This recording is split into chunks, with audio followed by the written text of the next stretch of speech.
بسم الله الرحمن الرحيم ونبئهم عن ضيف إبراهيم إذ دخلوا عليه فقالوا سلاما قال إنا منكم وجلون قالوا لا توجل إنا نبشرك بغلام عليم قال أبشرتموني على أن مسني الكبر فبم تبشرون قالوا بشرناك بالحق فلا تكن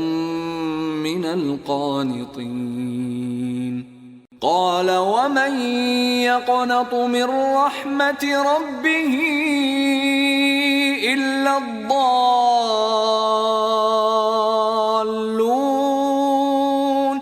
قال فما خطبكم أيها المرسلون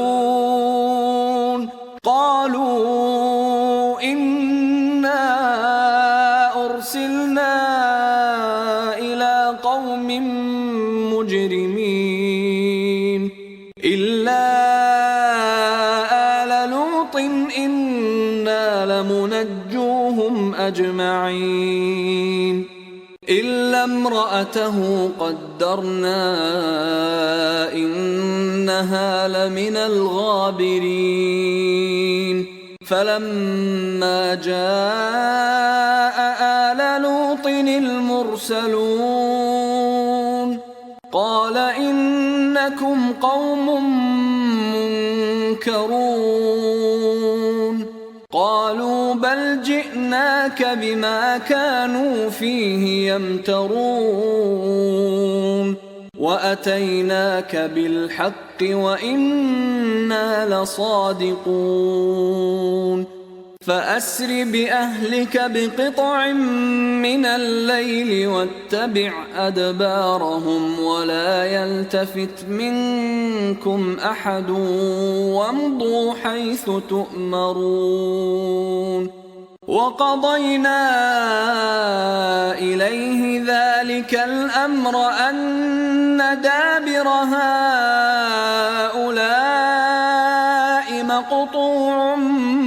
مصبحين وجاء أهل المدينة يستبشرون قال إن هؤلاء ضيفي فلا تفضحون واتقوا الله ولا تخزون قالوا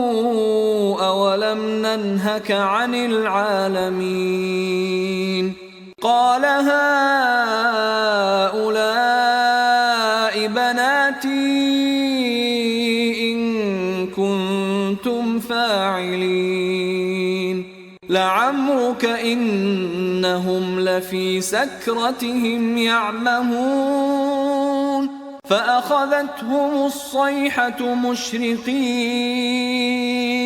فجعلنا عاليها سافلها وأمطرنا عليهم